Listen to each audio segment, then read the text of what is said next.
Le 14 février, les vitrines se remplissent de cœurs, les restaurants se remplissent de couples, les téléphones se remplissent de photos, de roses, de promesses. Mais ailleurs, quelqu'un est chez lui. Pas de fleurs, pas de dîner, pas de joyeuse Saint-Valentin, juste une soirée normale. Pourquoi? Quel genre d'esprit regarde l'une des plus grandes célébrations de l'amour et ne ressent rien de spécial? Aujourd'hui, on explore la psychologie des personnes qui traitent la Saint-Valentin comme un jour ordinaire. L'humanité a toujours marqué l'amour. Mariage, anniversaire, rencontres, promesses. Mais la Saint-Valentin est différente. Elle ne célèbre pas une relation spécifique. Elle célèbre un concept, une idée, une date. Type 1. Les amoureux silencieux. Ils aiment profondément, sincèrement, mais pas publiquement. Ils n'achètent pas de roses ce jour-là. Ils ne publient rien. Ils ne transforment pas leur relation en vitrine. Pour eux, aimer, ce n'est pas performer. C'est être présent quand personne ne regarde. C'est écouter. C'est rester. C'est choisir l'autre quand ce n'est pas facile. Psychologiquement, ces personnes privilégient la stabilité émotionnelle à l'intensité émotionnelle. Elles ne cherchent pas les pics d'émotion, elles cherchent la continuité. Pour eux, l'amour n'a pas besoin d'un jour spécial pour exister, il a besoin de constance. Type 2, les cœurs fatigués. Certaines personnes ne rejettent pas la Saint-Valentin, elles n'y pensent simplement plus. Le travail, les responsabilités, les pressions, les attentes. Leur esprit est en mode survie, pas en mode romance. Psychologiquement, quand l'esprit est saturé, il met de côté les symboles.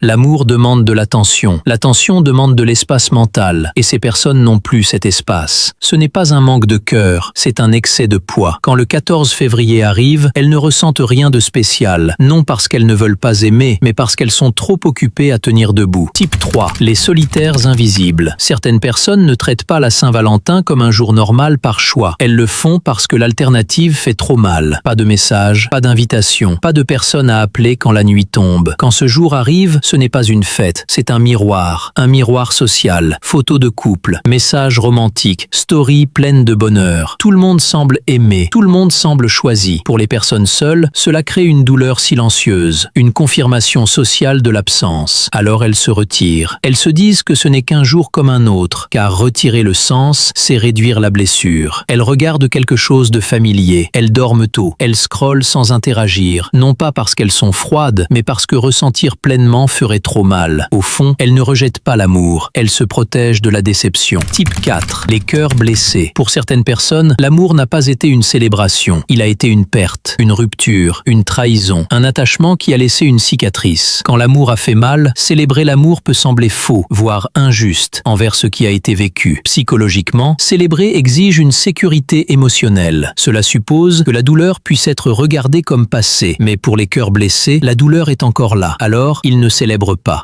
par haine, pas par amertume, mais par honnêteté. Ils ne rejettent pas l'amour, ils avancent vers lui avec prudence. Parfois, guérir ressemble à rester silencieux. Type 5. Les observateurs introvertis. Les introvertis sont souvent mal compris lors de moments comme la Saint-Valentin. On pense qu'ils sont distants, froids, indifférents. Mais psychologiquement, l'introversion ne signifie pas ne pas aimer. Cela signifie aimer différemment. La Saint-Valentin est une surcharge émotionnelle. Attente sociale, performance romantique, comparaison, pression. Pour un système nerveux introverti, ce n'est pas romantique, c'est épuisant. Ils n'ont pas besoin d'un jour officiel pour réfléchir à leur relation. Ils y pensent déjà constamment. Ils aiment en silence. Ils réfléchissent en silence. Ils évoluent en silence. Alors, ils traitent la Saint-Valentin comme un jour normal, non par rejet, mais par alignement. Leur monde intérieur ne change pas parce qu'une date l'exige. Alors, leur comportement non plus. Pendant que d'autres déclarent leur amour publiquement, les introvertis l'approfondissent intérieurement. Leur amour ne ressemble pas à des roses. Il ressemble à de la présence. Alors dis-moi, tu appartiens à quel type de profil? Celui qui aime en silence sans jamais l'exposer? Celui dont le cœur était trop fatigué pour encore ressentir? Celui qui a choisi la solitude parce que regarder les autres aimer faisait trop mal? Celui qui observait à distance, non par indifférence mais par lucidité? Ou celui qui avançait encore avec des blessures que l'amour n'a pas fini de guérir? Partage-le dans les commentaires. Si cette vidéo t'a plu, abonne-toi pour recevoir encore plus de contenu.